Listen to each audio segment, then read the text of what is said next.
Okay, so hi, my name's Allie and this is Ryan. He's going to be going through the exercises. First, we're going to do the overhead squat assessment, which is the transitional movement assessment. For this exercise, we're going to be watching everything from the head to the toe.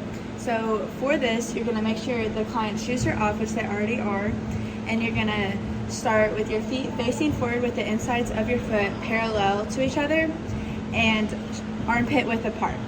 You're going to put your hands straight above you where it's 180 degrees with your hip and knees, and you're going to have your pinkies facing forward in the sagittal plane. For this, you're going to go about chair, like you were sitting down in a chair, and then back up for about 10 to 15 reps. Okay, so when you're evaluating your client, there's two ways that you need to watch them. The first is from the front point of view.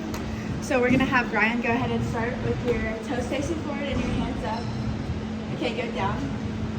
When they're doing this, the two things you need to watch from the front is whether their knees go in like a valgus position or they go out. You want to make sure everything stays parallel facing the front. You also want to make sure, as you can see, his toes have kind of turned a little bit laterally. You want to make sure they stay forward, and you need to mark that down if your client does do that. Okay, the second way to evaluate a client is from the lateral point of view. So for this video, we're going to have Brian face towards the side and go ahead and do the same thing.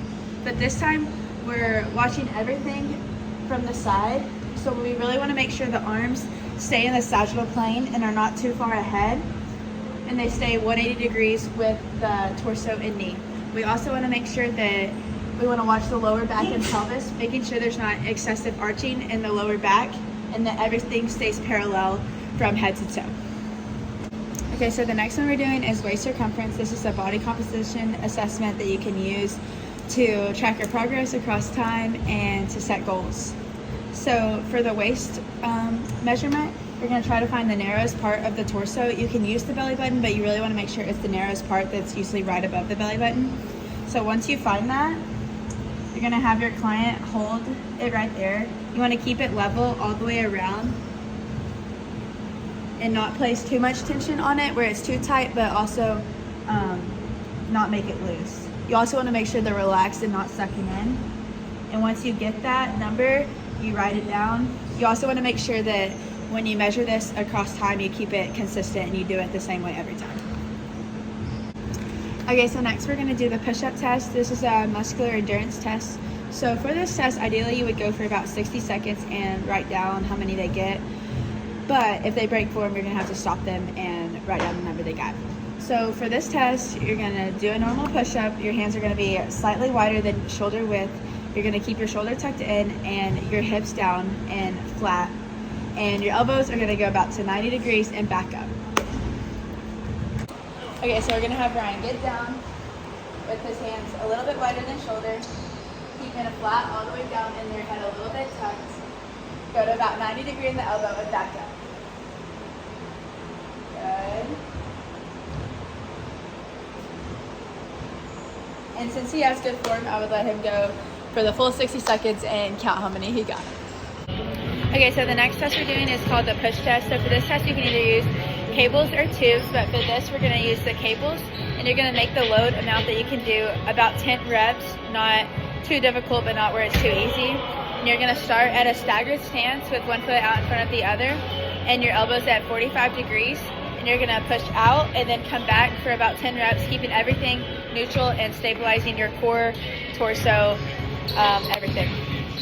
Okay, so just like with the overhead squat, we're going to watch from the front and lateral point of view. So as he goes from the front, we're going to be making sure he has a 45-degree angle with his elbows and that he has a staggered stance. We're also going to make sure the shoulders stay symmetrical throughout the whole time, and that we watch the shoulder girdle to make sure there's no excessive rounding or shrugging. From the side, we're going to be making sure he stabilizes his core through his hips and just keeping his trunk engaged the whole time. We're going to watch his head to make sure it doesn't protrude over and that everything stays neutral and stabilized. Okay, so the last test is going to be the pull test. For this test, you can either use cables or tubes. We're still going to use the cables. It's like the push test in that you start in a staggered position. You're going to start with your hands out in front of you holding the cables and bring your thumb to your armpit, keeping everything neutral and stabilized. Okay, so just like with the push test, we're going to do about 10 reps. So as he's going, we're going to watch from the front and the side.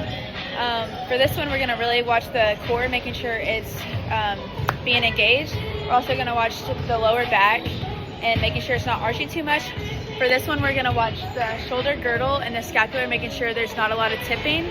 Just like with the push test, we're also going to watch shoulder symmetry and for the head protruding forward. We just want everything to stay symmetrical and neutral.